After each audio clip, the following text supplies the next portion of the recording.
Hey guys, it's Searden, and today we're doing a review of the Nerf N-Strike Elite Retaliator.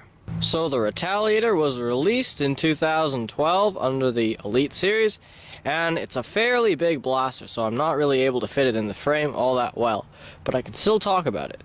So the Retaliator was one of the first clip system Elite blasters, and it came with a 12 clip, as you can see here. And of course it shot Elite darts, and it also came with a few attachments, which I'll go over now. So once you take all of the attachments off, this is what the Retaliator looks like. And it's got a tactical rail on top of the priming handle, as well as a barrel attachment point, a stock attachment point, and secret dart storage in the handle, as well as a sling attachment point. So let's get on to those accessories. So this is the Retaliator's barrel. It's got a flip-upable sight here, as well as a rail on the top and another one on the bottom. The stock here has not really too much going on with it, although you could use this area as a sling mount, and it's a fairly short stock, but not the worst.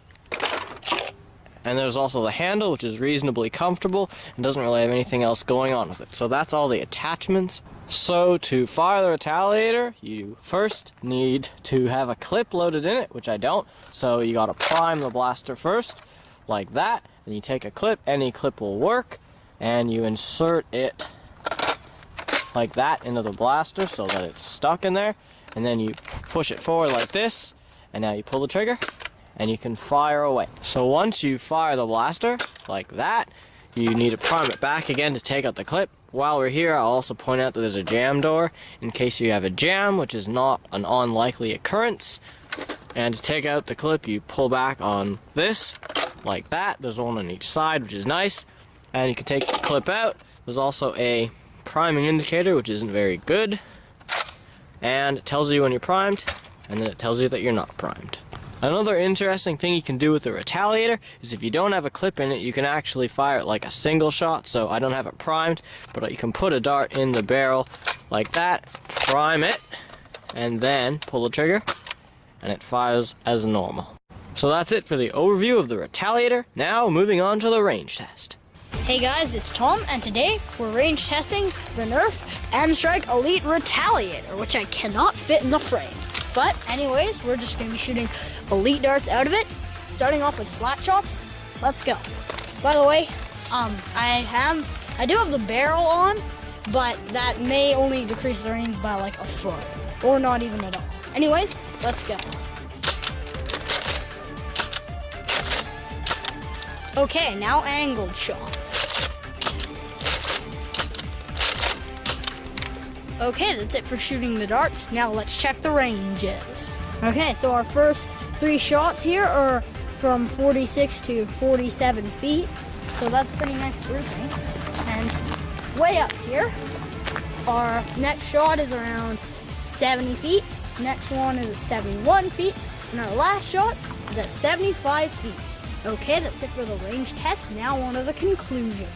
So overall, the Retaliator is a pretty good blaster. And overall, I think it's pretty decent. A lot of people say that it's not really too good because it's a top priming blaster, and I wanted to prove them wrong. So I've got the handle on top, and you can easily prime it with the handle like that on the rails because they're pretty close together here.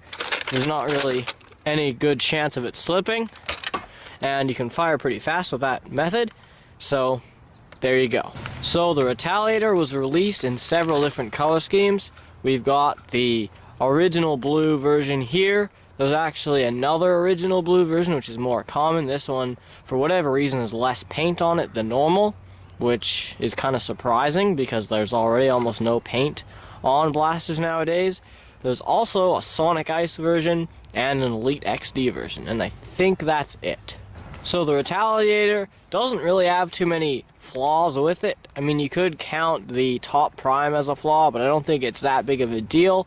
And it is basically an upgraded Recon because it uses pretty much the exact same shell and front barrel. The only real differences is the stock, and it doesn't have the laser sight and instead has a handle. So if you really like the Recon, you're going to like the Retaliator just as much, if not more, because it shoots about twice as far.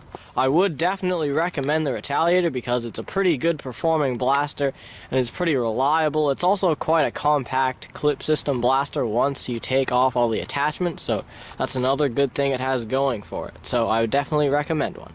So that's the end of our review of the Nerf N-Strike Elite Retaliator. Thank you guys so much for watching. Please like and subscribe.